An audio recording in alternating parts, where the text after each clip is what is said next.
Assalamu alaikum everyone, this is me Rauf Qazi from Success YouTube channel. Today I'm here to teach you how to speak in English very fluently inshallah. In this video I'm going to teach some phrasal verbs which are very useful in daily conversation, and this will help you improve your fluency and your vocabulary too. And inshallah, after learning these phrasal verbs which I am trying to teach you today, you're able to consider and understand the native speakers and live broadcasting channels of English, because native speakers oftenly use these phrasal verbs in their daily conversation. And some of my friends, I think very often people don't know, I have no idea about phrasal verbs, and inshallah after this video you'll have very big and very inshallah broad idea of phrasal verbs inshallah.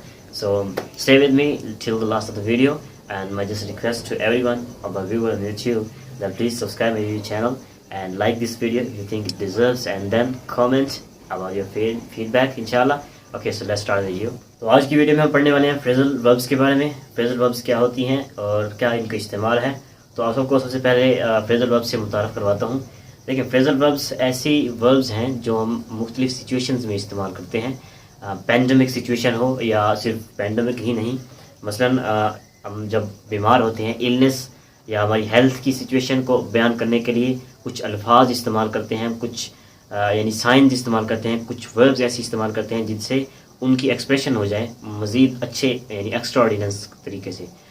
या फिर financial problem किसी के साथ share करना चाहते हैं तो उसमें इस्तेमाल यानी उसके लिए अल्फाज जो हम इस्तेमाल करते हैं वर्ब्स, उनको यानी फ्रेजल वर्ब्स इस्तेमाल वहाँ करते हैं ताकि हमारी यानी उस बात की जो सही समझ आए बात की, यानी एक्सप्रेशंस इसमें होते हैं। या फिर सपोर्ट किसी कर रहे हैं तो क्या है, उस सपोर्ट की जो एक्सप्रेशंस है उसके इजहार है, उसके लिए हम फ्रेजल वर्ब का इस्तेमाल करते हैं। तो फ्रेजल वर्ब्स बेसिकली क्या है, ये इस्तेमाल होती है पैंडेमिक, ये मुख्तलिफ हमारी सिचुएशंस, हमारी जो ज़िंदगी की सिचुएशंस हैं, जो कंडीशंस हैं, मौजूदा सूरत हाल या गुजरी हुई यानी कुछ भी यानी कुछ फीलिंग्स या कुछ हमारी कारकर्दगी, इसको जाहिर करने के लिए क्या करते हैं हम फ्रेजल वर्ब्स का इस्तेमाल हम सिर्फ कन्वर्सेशन के लिए ही नहीं करते, इन चीज़ों के लिए भी इस्तेमाल करते हैं। तो ज़्यादातर इस्तेमाल यानी हम इस्तेमाल इंशाल्लाह इस वीडियो में सीखने वाले हैं कि कुछ हम हेल्थ के बारे में बताते हुए कौन सी फ्रेजल वर्ब इस्तेमाल करते हैं, या कुछ इलनेस यानी बीमारी की सूरत हाल में इस सिचुएशन में कैसे फ्रेजल वर्ब्स को इस्तेमाल करते हैं, या फिर फाइनेंशियल प्रॉब्लम्स की एक्सप्रेशन के लिए कौन सी फ्रेजल वर्ब इस्तेमाल करते हैं और कितनी ज़्यादा इफ़ेक्टिव तरीके से, या फिर सपोर्टिव यानी किसी की सपोर्ट कर रहे हैं तो किस लिहाज से कर रहे हैं, यानी किस तरह की फाइनेंशियल है, किस तरह की है, उसके लिए फ्रेजल वर्ब्स जो है ना वो हमें मदद देती है उसके सही मायने पता करने में। तो स्टार्ट करते हैं वीडियो को। तो फ्रेजल वर्ब को समझने से पहले इसकी कंपोजिशन देखते हैं, ये किस तरह से बनती है। फ्रेजल वर्ब कंसिस्ट ऑफ किसके होती है। देखिए, फ्रेजल वर्ब में क्या होता है, एक वर्ब होती है और एक इसके साथ 1 or 2 पार्टिकल्स, यानी एक वर्ब और 1 या 2 पार्टिकल्स इसके अंदर शामिल होते हैं। अब पार्टिकल्स क्या हैं वो आपको बताता हूँ। पार्टिकल्स का मतलब यानी ये या तो कोई प्रीपोजिशन हो सकती है या फिर कोई एडवर्ब, या बाजू का दोनों इकट्ठे। तो 1 या 2 पार्टिकल्स या और एक वर्ब के साथ मिलकर एक फ्रेजल वर्ब कहलाती है। मसलन आपको बताता हूँ, जैसे रन अवे। तो रन अवे में क्या है, रन अवे, रन आउट। तो रन एक वर्ब है और अवे एक प्रीपोजिशन है, और जो आउट है वो भी एक प्रीपोजिशन है। लुक एट, तो क्या है, लुक एक वर्ब है और जो एट है वो एक प्रीपोजिशन है। तो क्या है, ये दोनों मिलकर एक फ्रेजल वर्ब बना रही है। तो फ्रेजल वर्ब इस तरह से बनती है, यानी फ्रेजल वर्ब में क्या होता है, एक वर्ब होती है और एक प्रीपोजिशन या एडवर्ब या बाजुकात दोनों होती है। तो इनको समझने के लिए ये जो आगे यानी जो वर्ब है, मेन वर्ब, उसके साथ जो हम प्रीपोजिशन लगा रहे हैं उस प्रीपोजिशन से इसका सही मतलब जाहिर होता है। और एक फ्रेजल वर्ब का बाजुकात काफ़ी फ्रेजल वर्ब्स ऐसी हैं जिनके एक मतलब नहीं होते, उनके कई मतलब होते हैं। तो क्या है कि हमें कॉन्टेक्स्ट के साथ, हवाले के साथ देखना पड़ेगा कि इसका क्या दुरुस्त मायने बनता है फ़िक्रे की नौयत के हिसाब से। तो बताने का मकसद क्या है कि फ्रेजल वर्ब में जो वर्ब मेन वर्ब है उसका मतलब कुछ और होता है एक्चुअल में, लेकिन उसके साथ जो प्रीपोजिशन हम यूज़ कर रहे होते हैं उसकी वजह से हम उसका मतलब समझ पाते हैं कि इसका क्या मतलब है। तो ये बहुत ज़्यादा इंपॉर्टेंट है फ्रेजल वर्ब के साथ उसकी जो प्रीपोजिशन है दुरुस्त इस्तेमाल करना, ताकि हमें पता हो कि हम क्या वर्ड इस्तेमाल कर रहे हैं। अब वर्ड एक ही है, रन अवे और रन आउट। तो इन दोनों अल्फाजों में रन जो मेन वर्ब है वो तो सेम है, रन है, लेकिन रन अवे का मतलब और है, रन आउट का मतलब और है। और इस दोनों जो रन अवे और रन आउट है इनका अगर मतलब देखा जाए तो रन के मतलब से बिल्कुल मुख्तलिफ है। तो फ्रेजल वर्ब थोड़ा सा ट्रिकी है, इसको समझने में अब मुश्किल नहीं है ज़्यादा, थोड़ी सी कंसंट्रेशन की ज़रूरत है इंशाल्लाह। और इसके बाद आप ज़रूर फ्रेजल वर्ब्स को इस्तेमाल कर पाएंगे। इसी वीडियो में आपको बहुत ज़्यादा हेल्प होने वाली इंशाल्लाह। तो ये है फ्रेजल वर्ब की कंपोजिशन। आगे चलते हैं। फ्रेजल वर्ब की कंपोजिशन का पता चल गया। अब फ्रेजल वर्ब को समझने से पहले फिर एक और बात, फ्रेजल वर्ब किस तरह की होती हैं, ये इसकी अक़साम है थोड़ी सी। मसलन आपने पहले शायद देखा होगा, इसको ऑब्जर्वेशन की होगी। फ्रेजल वर्ब में क्या होता है, ट्रांजिटिव होती है phrasal verbs, intransitive phrasal verbs होती हैं, सेपरेबल होती हैं, इनसेपरेबल फ्रेजल वर्ब्स होती हैं। अब आप में से कई लोग श्योर होंगे और कईयों को नहीं पता होगा कि ट्रांजिटिव क्या है, इंट्रांजिटिव क्या है, सेपरेबल क्या है या इनसेपरेबल क्या है। तो ये भी समझाता हूँ आपको, उसके बाद फ्रेजल वर्ब में समझेंगे इंशाल्लाह, क्योंकि ये चीज़ें समझने के बाद ही आपको फ्रेजल वर्ब की समझ आएगी, उनके इस्तेमाल की। तो ट्रांजिटिव क्या होता है, ट्रांजिटिव ऐसी फ्रेजल वर्ब होती हैं जिनमें ऑब्जेक्ट होना ज़रूरी होता है। ठीक है, यानी ऐसी फ्रेजल वर्ब्स जिनमें ऑब्जेक्ट के बगैर उनका उस लफ्ज़ का मतलब नहीं बनता, उस फिक्रे का मतलब समझ में नहीं आता बगैर ऑब्जेक्ट के जहाँ फ्रेजल वर्ब इस्तेमाल की जा रही हो, वो फ्रेजल वर्ब कहलाती है ट्रांजिटिव। मसलन एक फ्रेजल वर्ब है जैसे लुक एट। तो लुक एक वर्ब है, एट एक प्रीपोजिशन है, दोनों मिलकर एक फ्रेजल वर्ब बना रही हैं। तो लुक एट का मतलब क्या है, अब एक मैं एक फिक्रा बोल रहा हूँ, हे लुक एट, तो इस फ्रेजल वर्ब में ऑब्जेक्ट भी इस्तेमाल नहीं कर रहा हूँ, तो क्या है, लुक एट। तो इस बात की समझ में नहीं आ रही, क्या देखो भाई, ऑब्जेक्ट होना ज़रूरी है यहाँ पर। मैं कहता हूँ लुक एट बर्ड, परिंदे की तरफ देखो, तो फिर क्या है, समझ में आ जाती है कि ये बंदा क्या कहना चाह रहा था। यानी फ्रेजल वर्ब का इस्तेमाल, ये फ्रेजल वर्ब कौन सी कहलाएगी, ये ट्रांजिटिव फ्रेजल वर्ब कहलाती है। ठीक है, इसमें ऑब्जेक्ट होना बहुत ज़रूरी है। बगैर ऑब्जेक्ट के हम कैसे, लुक एट, अगला बंदा देखे, क्या कहाँ देखूँ मैं, यानी ऑब्जेक्ट के बगैर वो बंदा नहीं समझ पाएगा ये क्या कहना चाह रहा है। लेकिन मैं कहूँ लुक एट द बर्ड, वो बंदा फिर देखेगा उस तरफ, क्योंकि ऑब्जेक्ट बता दिया, क्योंकि ये फ्रेजल वर्ब ऐसी है जहाँ पर ऑब्जेक्ट होना बहुत ज़रूरी है। तो ये है फ्रेजल वर्ब ट्रांजिटिव का फेनोमेना। अब इंट्रांजिटिव फ्रेजल वर्ब क्या होती है, ये ट्रांजिटिव के अपोजिट होती हैं। इसमें क्या होता है कि ऑब्जेक्ट कोई ज़रूरी नहीं है, ऑब्जेक्ट के बगैर समझ में आ जाती है बात, ऑब्जेक्ट ज़रूरी नहीं है इंट्रांजिटिव फ्रेजल वर्ब में। अब इसकी आपको मिसाल देता हूँ, जैसे एक फ्रेजल वर्ब है गेट अप। तो गेट एक वर्ब है और अप एक प्रीपोजिशन है, और ये मिलकर फ्रेजल वर्ब बना रही है। और एक गेट अप एक इंट्रांजिटिव फ्रेजल वर्ब है।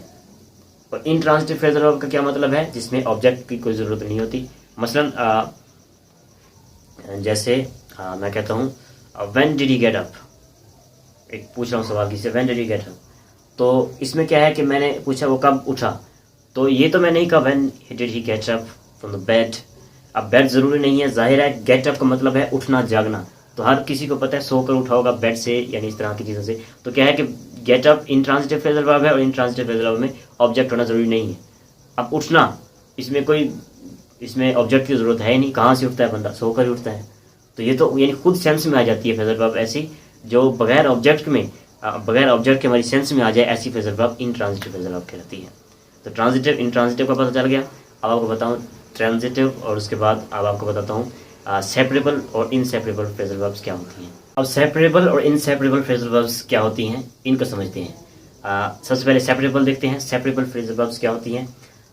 ये सेपरेबल इनसेपरेबल फ्रेजल वर्ब्स में हमें इससे मदद मिलती है कि ऑब्जेक्ट हमने कहाँ इस्तेमाल करना है। यानी इससे यानी सेपरेबल या इनसेपरेबल फ्रेजल वर्ब्स जब हम समझ में आ जाती है, तो पता चलता है कि इस फ्रेजल वर्ब के बाद में ऑब्जेक्ट लगाना है, या इसी के अंदर जहाँ वर्ब और हमारा जो प्रीपोजिशन है वो लगे, उसके दौरान हम ऑब्जेक्ट इस्तेमाल करेंगे। क्योंकि फ्रेजल वर्ब्स कुछ ऐसी हैं जहाँ पर जो फ्रेजल वर्ब की खुद की कंपोजिशन है, उसके अंदर वर्ब के बाद जो अब हमारा प्रीपोजिशन इस्तेमाल हो रही होती है, उसमें क्या होता है, उसके सेंटर में हम ऑब्जेक्ट इस्तेमाल कर रहे होते हैं। कुछ फ्रेजल वर्ब्स ऐसी हैं, और वो लास्ट में भी इस्तेमाल कर सकते हैं, लेकिन एफिशिएंसी में है उसमें सेंटर में इस्तेमाल करते हैं। तो कुछ ऐसी हैं जहाँ पर वो अलाउड नहीं है कि फ्रेजल वर्ब पूरी कंप्लीट हो, उसके बाद ही ऑब्जेक्ट इस्तेमाल करते हैं। तो हमें जो है अपना सेपरेबल और इनसेपरेबल से मदद क्या मिलती है कि ऑब्जेक्ट कहाँ प्लेस करना है हमने, लास्ट में या फिर फ्रेजल वर्ब के पार्टिकल और जो वर्ब है उसके सेंटर में लगाना है। तो क्या है, एक फ्रेजल वर्ब जैसे लुक एट एक फ्रेजल वर्ब है, ये क्या है, इनसेपरेबल है। इनसेपरेबल का क्या मतलब है, इस फ्रेजल वर्ब के कंप्लीट होने के बाद पार्टिकल और जो हमारी वर्ब है वो मिलकर फ्रेजल वर्ब बनाएगी, और इस फ्रेजल वर्ब के बाद में ऑब्जेक्ट लगाएंगे। इसके सेंटर में हम उस ऑब्जेक्ट को नहीं इस्तेमाल नहीं कर सकते। जैसे फिक्रा है look at the bird, look at the bird, ठीक है। अब हम इस ये लुक एट इनसेपरेबल है, तो हम यूँ नहीं कह सकते लुक द बर्ड एट, मतलब हम पार्टिकल और वर्ब के सेंटर में हम ऑब्जेक्ट को बर्ड को इस्तेमाल नहीं कर सकते। तो ये कौन सी फ्रेजल वर्ब कहलाती है? यह है इनसेपरेबल फ्रेजल वर्ब। अब फ्रेजल वर्ब यानी सेपरेबल कौन सी होती हैं वो बताता हूँ आपको। यानी सेपरेबल में क्या हमें होता है, इसमें ये अब वर्ड से ही इस्तेमाल पता चल रहा है कि ये क्या होता है। यानी सेपरेबल का मतलब है सेपरेट, अलहदा, यानी एक फ्रेजल वर्ब को खुद को उसकी पार्टिकल से अलहदा कर देना जहाँ हो वो सेपरेबल कहलाएगी, सेपरेटेबल यानी सेपरेबल, ठीक है। और जिसको अलाउड नहीं है वो इनसेपरेबल कहलाती है, उसने अलहदगी का कोई अख्तियार नहीं है। तो इनसेपरेबल फ्रेजल वर्ब कौन सी है? जैसे टेक ऑफ, सॉरी ये है सेपरेबल, ठीक है। टेक ऑफ तो क्या मतलब है? यानी कुछ हटाना, जैसे टेक अप द हैट, ठीक है। तो ये क्या है? सेपरेबल है, इसको हम अलहदा कर सकते हैं इसके पार्टिकल से। फ्रेजल वर्ब को इसकी वर्ब को इसके पार्टिकल से अलहदा कर सकते हैं। जैसे एक फिक्रा है, जैसे टेक अप द हैट, तो क्या है, एंड में पार्टिकल ऑब्जेक्ट लगा रहा हूँ तो मैं यूँ भी कह सकता हूँ टेक द हैट ऑफ। तो क्या है, ऑब्जेक्ट को हम सेंटर में भी ला सकते हैं वर्ब और उसके पार्टिकल यानी प्रीपोजिशन के सेंटर में। तो ये है सेपरेबल और इनसेपरेबल का फिनोमेना। अब समझ लिया, ये चीज़ें समझ ली। अब फ्रेजल वर्ब्स को स्टडी करते हैं डायरेक्टली। तो साथ रहिए, वीडियो को लास्ट तक देखिएगा, चैनल को सब्सक्राइब जरूर कर दीजिए, वीडियो अच्छी लगे लाइक कीजिए। फ्रेजल वर्ब को इस्तेमाल करते हैं, इस्तेमाल इसका एक पैराग्राफ बनाता हूँ आप सबके लिए ऐसे ही बोलते हुए। तो आप क्या करें, इसको नोट करते जाएं और उसमें देखें फ्रेजल वर्ब्स मैंने कहाँ कहाँ इस्तेमाल की है। एक पैंडेमिक गुजरा है 2020 में, उसके बारे में इंग्लिश में बात करूंगा और आपने क्या है उसमें फ्रेजल वर्ब्स ढूंढनी है, पहले पॉइंट आउट करने की कोशिश करनी है, इस्तेमाल करना है दिमाग अपना, और उसके बाद मैं पॉइंट आउट यहाँ पे आपको समझाऊंगा भी वही फ्रेजल वर्ब्स जो मैं इस्तेमाल कर रहा हूँ अभी। The year 2020, the year the world ran out of the toilet papers, hand sanitizers and face masks. But the toilet papers shortage were one of the most ridiculous things to happen in 2020. The first record of COVID-19 happened to be in China, but before long people all over the world were coming down with this. In this stage, almost 2.5 million people have passed away from the virus. But incredibly, over 60 million people have successfully fought it off so far. People have lost their jobs, and their financials, their savings, all of which has created much financial problem and uncertainty. While some people are luckily very lucky enough to have savings to dip into in order to get by, the people have had to go without. Some people have had to go without essential items just to survive. While some peoples, on the other hand, some peoples were lucky. They used their savings. They dipped into their savings, and they got by. But some peoples were not lucky. They had to live without some essential items just to survive. On a positive note, we have seen people step up. For others to help out the local communities they could. People have rallied around the health workers, offering them all kind of support as they could. Collaboration between scientists and researchers has led to the development of multiple COVID-19 vaccinations. They are rolling out in many different countries right now. So be patient, be safe. We have got over our part to play in this, and it's not over now. तो आप सबने सुना गौर से, इस पे मैंने जो phrasal verbs इस्तेमाल की हैं 10 फ्रेजल वर्ब्स हैं इस नोट में जो आपने अभी तक देखी। तो आपने अगर नोट नहीं की तो मैं आपको रिवाइज करके बताता हूँ और यहाँ पर लिख भी देता हूँ ताकि आपको समझ में आए। मैंने फ्रेजल वर्ब इस्तेमाल की कौन सी? रन आउट पहली, उसके बाद pass away, come down with, उसके बाद fight off, get by, dip into, इस तरह की phrasal verbs. Roll out, rally around, go without. 10 मैंने फ्रेजल वर्ब्स इस्तेमाल किए सबके लिए। तो आपने पहले मेरी जो बात मैं कर रहा था उस वक्त कितने लोगों ने नोट किया या फिर समझ लिया, वो कमेंट्स में अपने बताइए कि आपने कितने वर्ड्स पहले, कितनी फ्रेजल वर्ब्स आपने सुनी गौर से और आपको समझ में आया कि ये फ्रेजल वर्ब इस्तेमाल हो रही है। तो जितनों ने की पहले देखी वो बताएं, और जितनी आपको समझ में पहले आई थी और जितनी इसके बाद अब जो लिखी हुई आप सबके सामने आ गई हैं। ठीक है, तो ये फ्रेजल वर्ब्स हैं। अब इसको वन बाय वन समझने की कोशिश करते हैं कि ये फ्रेजल वर्ब्स का मतलब क्या है। मैंने इनमें इस्तेमाल किया है फ़िक्रे में। अब इनके मतलब के बगैर आपको कुछ समझ में नहीं आने वाला जो मैंने बोला। तो अब वन बाय वन ये जो फ्रेजल वर्ब्स हैं इनको इस्तेमाल करके आपको बताता हूँ कि कैसी होती हैं ये फ्रेजल वर्ब्स, इनको इस्तेमाल किस तरह से है। तो कैटेगरी के हिसाब से सबसे पहले इलनेस की सिचुएशन में हम कौन सी फ्रेजल वर्ब इस्तेमाल करते हैं, जो मैंने अभी इस्तेमाल की। जैसे इलनेस में मैंने इस्तेमाल की, जैसे कम डाउन विद इस्तेमाल किया मैंने अपनी इसी स्पीच के दौरान। तो ये एक इलनेस की सिचुएशन में इस्तेमाल होता है। इसका मतलब क्या होता है, कम डाउन विद ऐसी फ्रेजल वर्ब है जो हम तब इस्तेमाल करते हैं जब हम महसूस कर रहे हों कि हमें कुछ बीमार पड़ रहे हैं, किसी चीज़ में मुब्तला हो रहे हैं लेकिन कंफर्म नहीं कर रहे। जैसे आई am coming down with cold, मुझे यानी सर्दी महसूस हो रही है। आई am coming down with flu, I am coming down with fever. यानी इसमें क्या है कि महसूस हो रहा है अंदर से कि मुझे कुछ हो रहा है लेकिन कंफर्म नहीं है। जब कंफर्म आप बीमार पड़ जाते हैं तब आप कहते हैं I am suffering from cold, I am suffering from fever, I am suffering from flu. लेकिन जब तक कंफर्म नहीं होता, सिर्फ आपको महसूस हो रहा होता है कि मैं अनवेल हूँ थोड़ा सा, तो तब आप क्या कहते हैं, कंफर्म नहीं है क्या है, अनवेल है, तो आप कहेंगे I am coming down with something, I am coming down with cold, I am coming down fever, I am coming down with cough. इस तरह के फिक्रात आप इस्तेमाल कर सकते हैं। और सारे फिक्रात मैंने ही इस्तेमाल नहीं करने, कुछ आपने बनाने हैं। कमेंट्स में बताइए आप कम डाउन विद को कहाँ इस्तेमाल करेंगे अपनी तरफ से, अपनी यानी लाइफ की सिचुएशन में जो अब आप महसूस कर रहे हैं। अब जितने लोग कम डाउन विद की सिचुएशन में आ रहे हैं, अल्लाह ना करे, फिर भी मतलब आप फिक्रात इस्तेमाल करके बताएं, कमेंट्स में बताइए। और एक बात कि ये क्या है, कम डाउन विद एक ट्रांजिटिव है, ट्रांजिटिव फ्रेजल वर्ब है, इसमें ऑब्जेक्ट होना ज़रूरी है। अब मैं कहूँ आई एम कमिंग डाउन विद, किसी को बता रहा हूँ तो वो बंदा देखेगा मेरी तरफ कि आगे क्या बोलेगा ये, यानी वो वेट करेगा। अब तक उसको समझ में नहीं आ रही इसको क्या हो रहा है, लेकिन मैं कहूँ कि आई am coming down with flu, फिर उसको समझ में आएगी ये कहना क्या चाह रहा था। ठीक है, तो ये एक ट्रांजिटिव फ्रेजल वर्ब है और क्या है, इनसेपरेबल भी है। अब सेपरेबल और इनसेपरेबल का भी आपको मैंने समझाया था।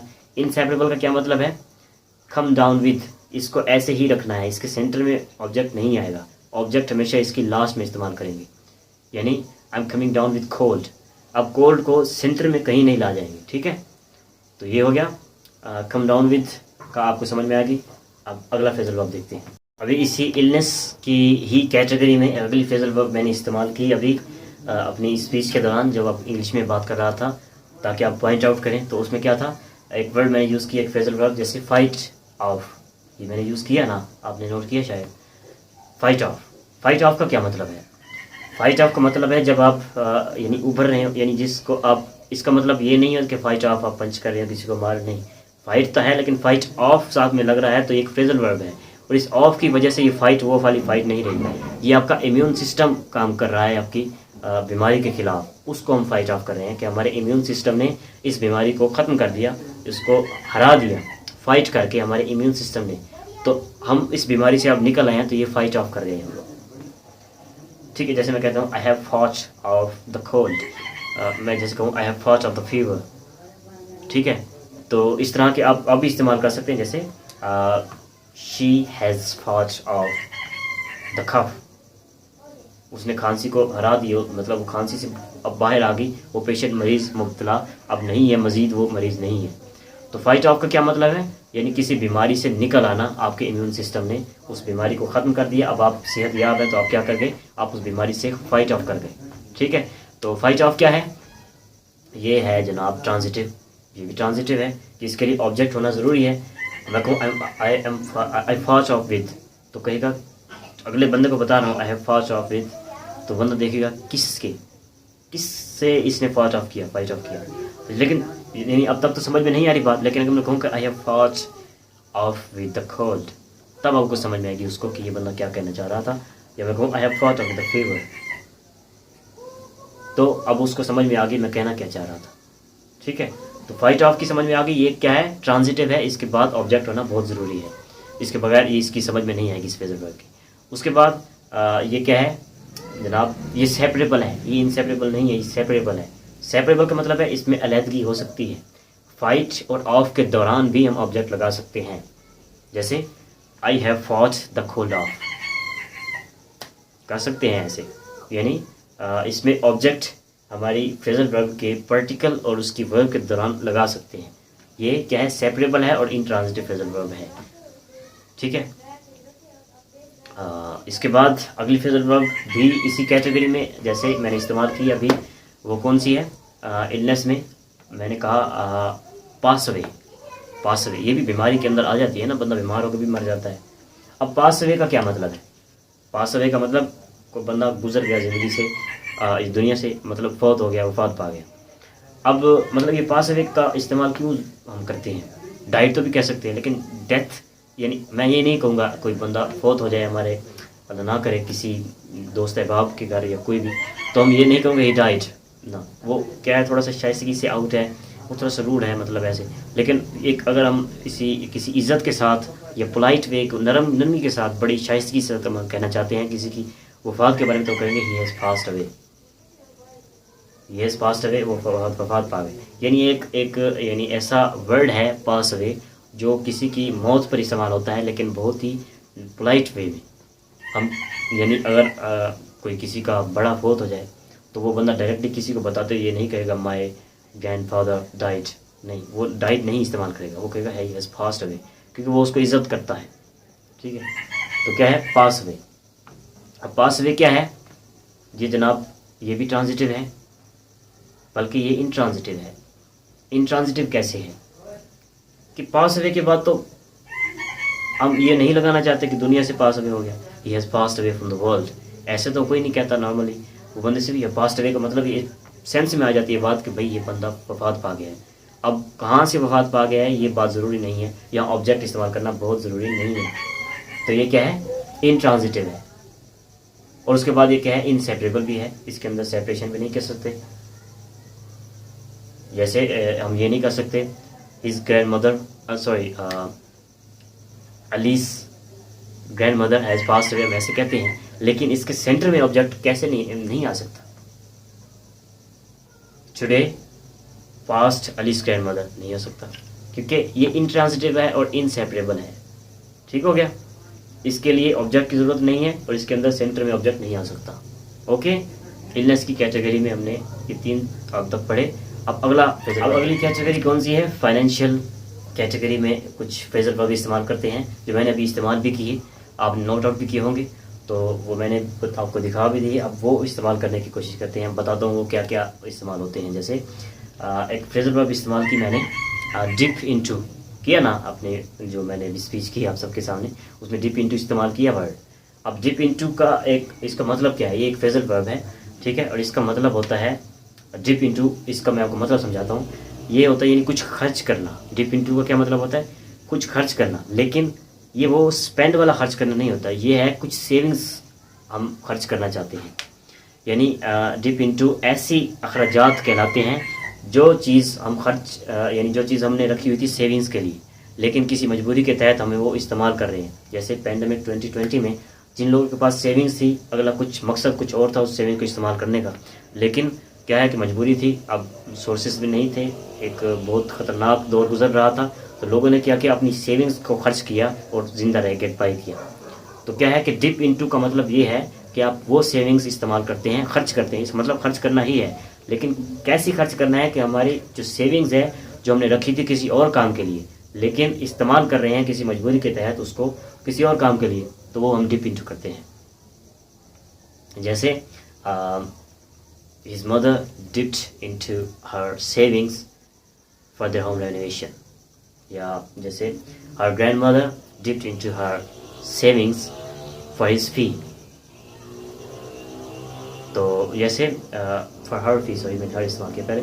जैसे मैं कह सकता हूँ my father dipped into his savings for my job, तो ये एक परफेक्ट आपको समझाने के लिए कि क्या है कि मेरे वालिद ने सेविंग्स रखी थी अपनी किसी और मकसद के लिए, लेकिन जॉब ज़रूरी थी, तो क्या है उस मजबूरी के तहत वो सेविंग्स उठाकर खर्च कर दी मेरी तरफ, तो क्या है वो डिप इनटू किया उन्होंने, वो पैसा स्पेंड नहीं किया, उसको हम स्पेंड नहीं कहेंगे, स्पेंड तो नहीं है, वो हम कहेंगे डिप इनटू, क्योंकि वो मजबूरी के तहत किया, वो सेविंग्स को इस्तेमाल किया।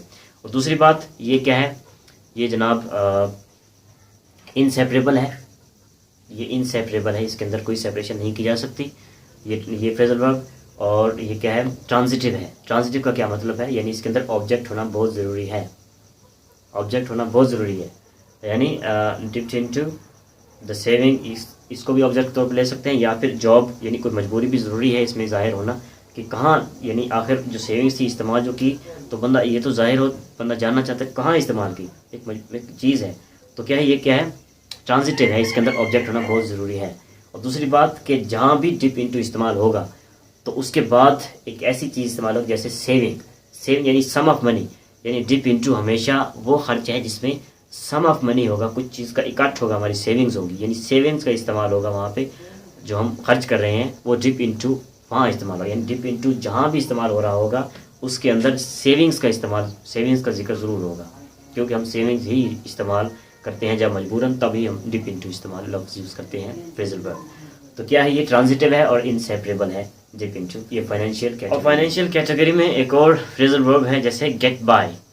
अब गेट बाय इसका क्या मतलब है, गेट बाय का मतलब आपको मैं समझाने की कोशिश करता हूँ।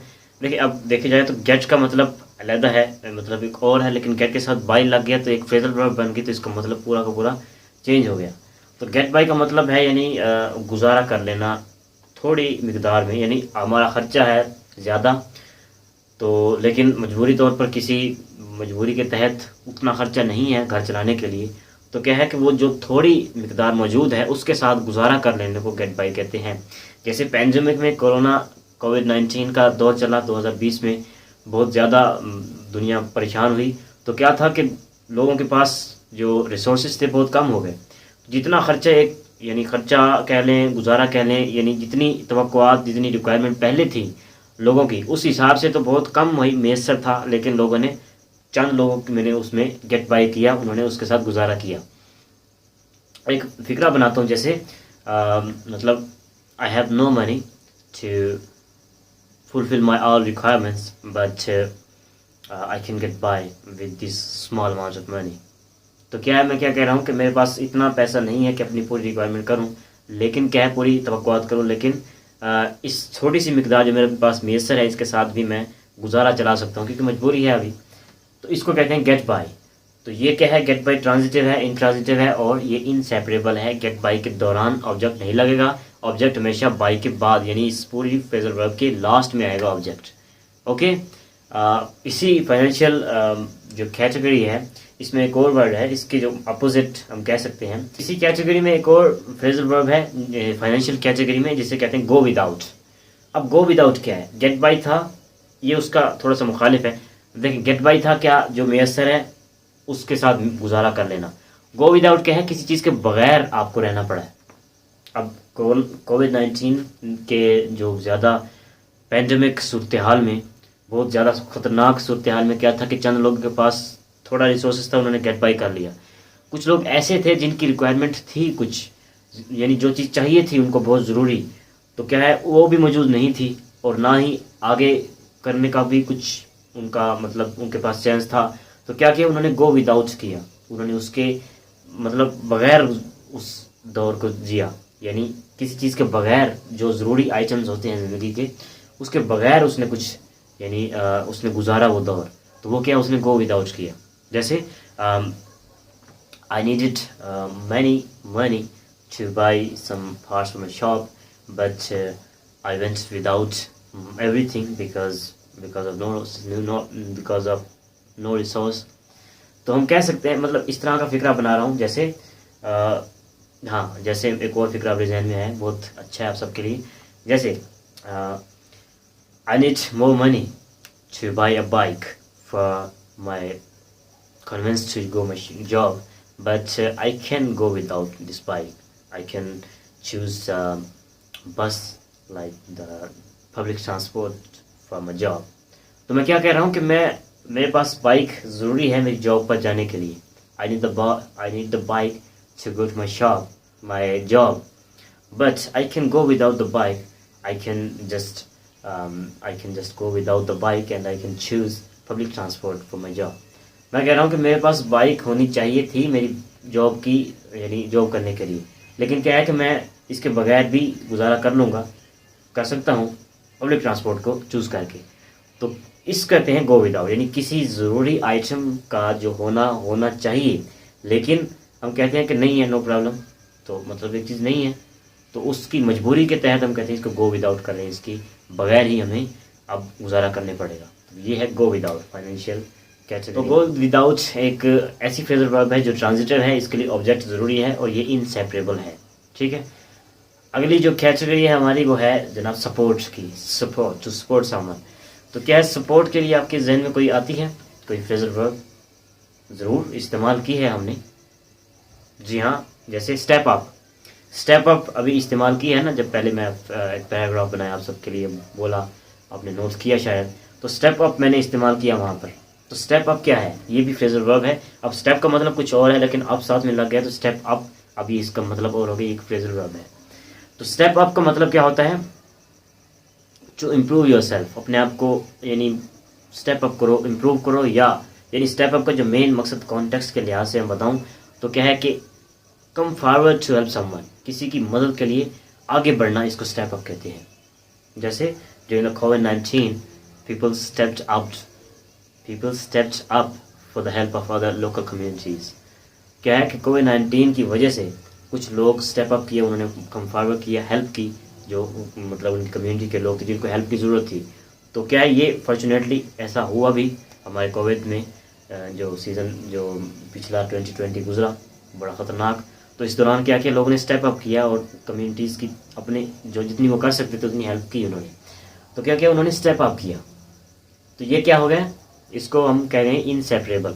ये सेपरेबल नहीं है और ये इनट्रांजिटिव है। इनट्रांजिटिव कैसे है, जैसे मतलब इसके अंदर ऑब्जेक्ट की ज़रूरत नहीं है, बगैर ऑब्जेक्ट के ये मतलब इसकी समझ में आ रही है, स्टेप अप का मतलब हेल्प करना, तो इसके लिए ऑब्जेक्ट नहीं है ज़रूरत। ठीक है, लेकिन अब इसके अंदर एक थोड़ा सा एक और बात बता रहा हूँ आपको कि स्टेप अप जो है ना, अगर हम इसके साथ ऑब्जेक्ट अगर लगा दिए जाए, यानी एक तो स्टेप अप बगैर ऑब्जेक्ट के एक फ्रेजल वर्ब मौजूद है, तो हमें उसका अंदाज़ा ही हो जाएगा कि ये हेल्प कर रहे हैं, कम फॉरवर्ड कर रहे हैं, बढ़ रहे हैं, आगे बढ़ रहे हैं किसी की हेल्प के लिए। तो लेकिन अगर हम स्टेप अप के बाद ऑब्जेक्ट लगा दें, मसलन मैं आपको बताता हूँ, जैसे they stepped up their fundamental laws for their company. तो क्या है, इसमें ऑब्जेक्ट मौजूद है, तो वो क्या कर रहा है, इसमें स्टेप अप का मतलब इंक्रीज है, बढ़ाना है, किसी चीज़ की मिकदार को बढ़ाना, यानी उन्होंने अपने जो कानून साजी है कंपनी में उसको बढ़ाया। यहाँ स्टेप अप बढ़ाने में इंक्रीज के मायने में आएगी।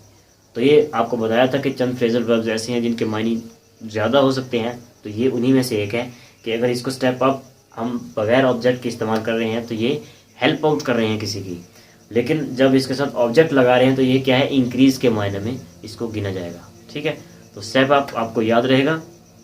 ठीक है, आगे देखते हैं। तो सपोर्ट की कैटेगरी में हम एक और फ्रेजल वर्ब इस्तेमाल की थी मैंने, आप ज़रा याद रखें। जैसे याद आया, मतलब रैली अराउंड यूज़ किया था ना वर्ड, एक फ्रेजल वर्ब है ये। तो इसका क्या मतलब है, इसको आपको समझाने की कोशिश करता हूँ। देखिए, रैली अराउंड का मतलब ये भी सपोर्ट की कैटेगरी में, तो मतलब आपको आइडिया तो होगा कि ये भी किसी न किसी हेल्प से मुंसलिक है, तो बिल्कुल ऐसे ही है। देखिए, रैली अराउंड का मतलब है किसी की हेल्प कर देना, और मिन जानिब अल्लाह हम कह सकते हैं कि बगैर किसी लालच के या बगैर किसी उसको काम करवाने के, यानी हेल्प होती है कि किसी की यानी कि लेबर देना उसको, यानी उसको कोई काम करके दिखाना, उसको कहना कि आप, यानी किसी की हम हेल्प करना चाहते हैं गरीब आदमी की, तो बाज़ औक़ात हम कहते हैं कि ये बंदा ये काम कर दो, आप कितने पैसे दे दूंगा, वो भी एक हेल्प ही होती है बाज़ औक़ात, क्योंकि उसके पास काम नहीं होता। तो ये रैली अराउंड वहाँ नहीं सेट हो सकती।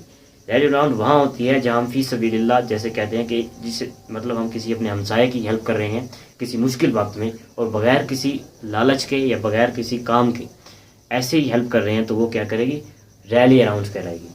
हमने रैली अराउंड किया, ठीक है, यानी उसके बदले में हम उससे कुछ नहीं चाहते, बस अपना फ़र्ज़ के तौर पर, अपनी अंदरूनी इंसानियत के तौर पर हम उसकी हेल्प कर रहे हैं, तो रैली अराउंड कर रहे हैं। जैसे एक मिसाल बताता हूँ, when her husband passed away her neighbours rallied around her. जब उसका हस्बैंड फौत हो गया तो उसके जो हमसायों थे उन्होंने हेल्प की, उसकी फाइनेंशियली की होगी ज़ाहिर है।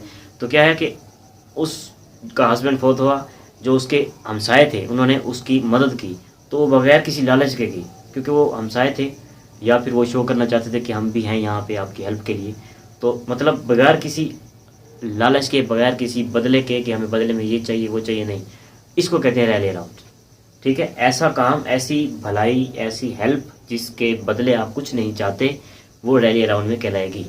ये ऐसी फ्रेजल वर्ब है। ठीक है, और ये फ्रेजल वर्ब क्या है? ये है ट्रांजिटिव फ्रेजल वर्ब। इसके लिए ऑब्जेक्ट लाजमी है। यानी मैं कहूँ कि आई रैलीड अराउंड, किसी को कह रहा हूँ तो वहाँ पर स्टॉप हो जाऊँ तो बंदा सोचेगा कि ये आगे क्या कहना चाह रहा है, क्योंकि अब तक उसको समझ में नहीं आई बात। लेकिन अगर मैं कहूँ कि आई रैलीड अराउंड हर, तो फिर समझ में आएगा कि भाई इसकी मदद की, यानी ऑब्जेक्ट इसमें ज़रूरी है, तो ये ट्रांजिटिव फ्रेजल वर्ब है। उसके बाद ये क्या है? इनसेपरेबल है। इसके अंदर सेपरेशन नहीं कर सकते, इसकी पार्टिकल और वर्ब को हम अलग नहीं कर सकते, ये इनसेपरेबल है। रैली अराउंड याद रहेगा। तो बहुत इंटरेस्टिंग था। इसके बाद भी है कुछ जो मैंने इसी थोड़ी सी कैटेगरी में अगली फ्रेजल वर्ब हमारी है रन आउट। चलो वो भी पढ़ते हैं। आउट सुनो, अब देखें, रन का मतलब अलग है, आउट का मतलब अलग है, लेकिन ये पार्टिकल के तौर पर आउट मिला रन के साथ, तो ये फ्रेजल वर्ब बन गई, और फ्रेजल वर्ब का मतलब भी और बन गया। तो रन आउट एक्चुअल में एक फ्रेजल वर्ब है। इसका मतलब किसी चीज़ का ख़त्म हो जाना, डिसअपियर हो जाना, यानी एक फिनिशिंग किसी चीज़ की हम तस्दीक करें कि ये रन आउट हो गई है, ये ख़त्म हो गई है। तो क्या है, बेसिकली किसी चीज़ की ख़त्म हो जाने के लिए हम फ्रेजल वर्ब रन आउट इस्तेमाल करते हैं। जैसे मैं इसको इस्तेमाल कर रहा हूँ, जैसे we have run out of milk, हमारा दूध ख़त्म हो गया है। तो दूध की ख़त्म होने की तस्दीक हो रही है कि रन आउट हो गया, ख़त्म हो गया। तो ये बहुत ईजी है। इसको ट्रांजिटिव, ये ट्रांजिटिव है। इसके लिए क्या है, we have run out of milk, तो यहाँ पर मिल्क है, ऑब्जेक्ट इसको लाना ज़रूरी है, और इसको बाज़ औक़ात इंट्रांजिटिव भी इस्तेमाल किया जाता है, और ये इनसेपरेबल है। ठीक है, तो जैसे एक मैं इसका एक और आपको मिसाल बता रहा हूँ, जहाँ हम ऑफ इस्तेमाल कर रहे हैं, we have run out of milk, मैं कहूँ the milk has run out, तो ये भी तो ठीक है, the milk has run out या we have run out of the milk. तो फ़र्क क्या है, जहाँ हम ऑफ लगा रहे हैं वहाँ हम खुद को, यानी सब्जेक्ट को फोकस कर रहे हैं कि हमारे लिए ख़त्म हो गया दूध, हमारे पास दूध नहीं रहा अब। लेकिन जहाँ मैं कह रहा हूँ कि the milk has run out, तो मतलब सिर्फ दूध इम्पोर्टेंस रखता है कि दूध ख़त्म हो गया। अब ये इम्पोर्टेंस नहीं रखती, ये बात इम्पोर्टेंस नहीं रखती कि किसके लिए दूध ख़त्म हो गया है, लेकिन क्या है कि दूध ख़त्म हो गया है, वहाँ पर ऑफ नहीं लगा रहा हूँ। लेकिन जहाँ पर मैं अपनी इम्पोर्टेंस ना साथ में या किसी सब्जेक्ट की इम्पोर्टेंस शो करना चाहता हूँ, तो वहाँ मैं ऑफ के साथ ऑब्जेक्ट लगाऊंगा। तो we have run out of the milk, they have run out of water. तो इस तरह के आप इस्तेमाल करें, यानी ऑफ में हम ऑफ के साथ ऑब्जेक्ट लगाकर हम सब्जेक्ट जो जिसके साथ काम हो रहा है, इसको सब्जेक्ट नहीं कहूँगा इस वक्त, तो यानी अपनी सब्जेक्ट ही कह सकते हैं आप, लेकिन क्या है, इसको ऑब्जेक्ट के तौर पर थोड़ा सा आपकी कन्फ्यूजन दूर करने के लिए कह रहा हूँ कि जो सब्जेक्ट है उसके लिए कितनी इंपॉर्टेंस रखती थी वो चीज़, उसके लिए हम ऑफ इस्तेमाल कर रहे हैं। लेकिन जहाँ हम इम्पोर्टेंस सब्जेक्ट को नहीं दे रहे, लेकिन उस चीज़ जो रन आउट हो रही है उसी चीज़ की सिर्फ इम्पोर्टेंस है, तो वहाँ हम ऑफ नहीं लगा रहे, तो नो प्रॉब्लम। रन आउट के दोनों तरह से इस्तेमाल ट्रांजिटिव और इंट्रांजिटिव हो सकते हैं। ओके, अब लास्ट जो हमारा फ्रेजल वर्ब है, लास्ट फ्रेजल वर्ब हमारा है रोल आउट। रोल आउट क्या है, इसके लिए क्या है, ये एक ट्रांजिटिव है और इसको सेपरेबल भी है। ठीक है, सेपरेबल है और ट्रांजिटिव है, यानी इसके लिए ऑब्जेक्ट ज़रूरी है और ये सेपरेबल भी है। इसके अंदर भी पार्टिकल और उस मेन वर्ब के दरमियान में सब ऑब्जेक्ट भी इस्तेमाल किया जा सकता है। सबसे पहले ये जान लिया, अब देखते हैं रोल आउट का मतलब क्या है। देखिए, रोल आउट ये एक वर्ब है, फ्रेजल वर्ब है। इसका मतलब यूँ होता है, यानी कुछ नया करना। जब हम कुछ नई चीज़ बना रहे हों, ईजाद कर रहे हों, या कुछ नया मुतारफ़ करा रहे हों, पहली बार जो पहले नहीं हो चुका, उसको हम रोल आउट कहेंगे। जैसे एक मिसाल के तौर पर, the governments are trying to roll out new vaccination system. ठीक है, इस तरह से कह सकते हैं। या फिर this company is rolling out new system for confirmation the attendance of their employees.